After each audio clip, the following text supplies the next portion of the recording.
ଟଙ୍କା ରୋଜଗାର କରିବାର ବହୁତ ବାଟ ଅଛି, ବିଭିନ୍ନ ଶ୍ରେଣୀ ଅଛି, ବିଭିନ୍ନ ଯୋଜନା କରିହେବ। କିନ୍ତୁ ମଣିଷ ହୃଦୟରେ ଜାଗା ଖଣ୍ଡେ କିଣିବା ସବୁଠାରୁ କଷ୍ଟ ଆଜିକାଲି ଦିନରେ। ଯଦି ଆପଣଙ୍କର କର୍ମ ପାଇଁ, ଆପଣଙ୍କର କର୍ମ ତତ୍ପରତା ପାଇଁ, ଆପଣମାନଙ୍କର ସହଭାଗିତା ପାଇଁ, ଆପଣମାନଙ୍କର ସହଯୋଗିତା ପାଇଁ ଲୋକଟିଏ କହିଲା ଭଲ, ରାସ୍ତାରେ ଯାଉଥିବା ଲୋକଟିଏ ହାତ ଠାରି କହିବ ଆହା ଯୋଗମାୟା ଅନୁଷ୍ଠାନ, ଗରିବଙ୍କର ବାପା ମା, ସେଥିରେ ସାର୍ଥକତା ଆସିବ।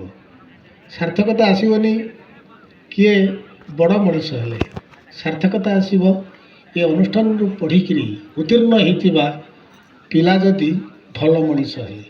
କାରଣ ଭଲ ମଣିଷ ଭିତରେ ବଡ଼ ମଣିଷ ପଣିଆ ଥାଏ।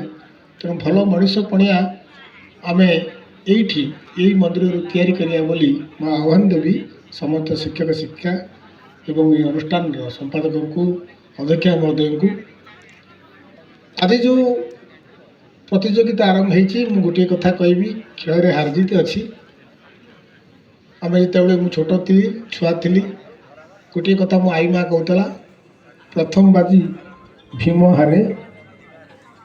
ତେଣୁ ଆପଣଙ୍କର এই ଅନୁଷ୍ଠାନକୁ ଆଉଥରେ ଶୁଭେଚ୍ଛା ଜଣାଉଛି ଏବଂ ସବୁ କୃତି ପ୍ରତିଯୋଗୀ ମଧ୍ୟ ସୁବିଧା ଜଣାଇ ମୋର ଅଭିଭାଷଣ ସାଙ୍ଗ କରୁଛି। ନମସ୍କାର, ଜୟ ଜଗନ୍ନାଥ, ଜୟ ହିନ୍ଦ।